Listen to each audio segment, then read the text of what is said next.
Assalamualaikum warahmatullahi wabarakatuh. Saya Aji, mahasiswa semester 1 dari Universitas Pancasakti Tegal, dari Fakultas Teknik dan Ilmu Komputer, Prodi Teknik Industri.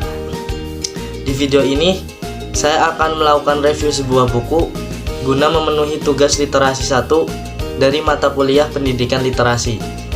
Oke, langsung saja. Ini buku yang akan saya review. Jadi ini merupakan buku seri basic gambar teknik, di mana buku ini memiliki halaman sebanyak 64 halaman.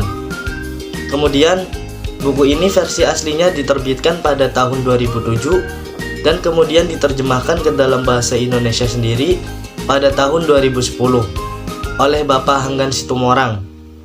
Penulis dari buku ini merupakan dokter insinyur dari Jerman, yaitu Dr. Insinyur Bert Bivel dan Diploma Insinyur Isabella Skiba. Dan penerbit dari buku ini adalah Erlangga. Jadi, karena ini merupakan buku-buku seri basic, biasanya buku seri basic memiliki tujuan untuk menyampaikan informasi secara didaktik dan dalam bentuk yang sesuai untuk dipraktekkan. Kemudian, untuk siapa sih buku ini ditujukan? Buku ini ditujukan kepada mereka, para peserta pelatihan gambar, atau kepada mereka para mahasiswa, khususnya mahasiswa di bidang teknik. Jadi untuk kalian mahasiswa di bidang teknik yang ingin belajar mengenai gambar teknik, khususnya dasar-dasarnya, kalian bisa baca buku ini. Nanti kalian bisa dapat mengenai dasar-dasar gambar teknik dalam buku ini. Yang pertama, kalian bisa dapat yang paling dasar mengenai alat-alat bantu. Jadi nanti kalian bisa tahu alat-alat bantu apa saja yang bisa kalian gunakan di dalam menggambar teknik. Kemudian apalagi sih yang bisa kita dapat dari buku ini? Kalian bisa dapat mengenai ukuran kertas dan jenis kertas. Jadi kalau kalian menggambar kemudian media yang digunakan adalah kertas, kalian bisa mengetahui tuh ukuran-ukuran kertas berapa, misal A2 berapa, A3 berapa, A4 berapa, kalian bisa dapatkan di dalam buku ini. Karena buku ini mendefinisikan berbagai ukuran kertas yang didasarkan pada rasio halaman 1/2. Kemudian kalian juga bisa dapat mengenai pemberian ukuran. Jadi ketika menggambar, kita tidak bisa memberikan ukuran secara sembarangan. Kita harus memberikan ukuran sebuah gambar itu dengan jelas dan tepat. Nah, kalau kalian ingin memberikan ukuran dengan jelas dan tepat, kalian bisa nih baca-baca buku ini. Kemudian apalagi sih? Di sini ada dasar-dasar yang lain adalah mengenai jenis-jenis proyeksi.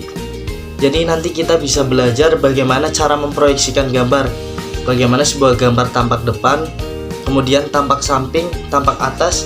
Kalian bisa belajar mengenai jenis proyeksi dalam buku ini. Di sini jenis-jenis proyeksi diterangkan secara jelas dan lengkap. Jadi apa yang ada di dalam buku ini tidak lain adalah tentang dasar-dasar dari gambar teknik sendiri. Tetapi teman-teman, ada yang sangat menarik sekali dari buku ini menurut saya.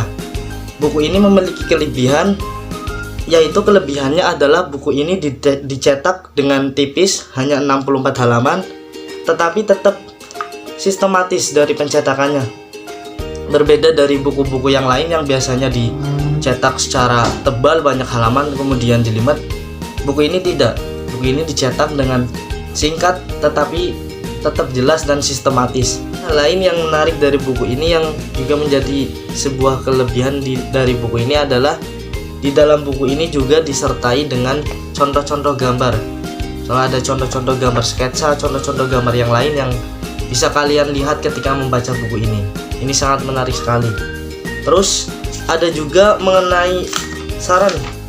Jadi di dalam buku ini setelah pemaparan materi juga dicantumkan sebuah saran, di mana nantinya saran-saran ini bisa sangat berguna bagi kalian para pembaca yang ingin mempelajari mengenai gambar teknik. Oke, jadi buku ini saya sangat rekomendasikan buat kalian yang ingin belajar mengenai gambar teknik, khususnya dasar-dasarnya. Kalian bisa jadikan buku ini sebagai referensi. Nah, untuk dapat buku ini kalian bisa tuh pinjam di perpustakaan, atau juga kalian bisa membeli buku ini di toko-toko online dengan harga kurang lebih Rp65.000 saja. Oke, jadi Itu review yang bisa saya sampaikan. Kurang lebihnya saya mohon maaf. Semoga review dari saya ini bisa berguna dan bermanfaat bagi kalian. Terima kasih. Wassalamualaikum warahmatullahi wabarakatuh.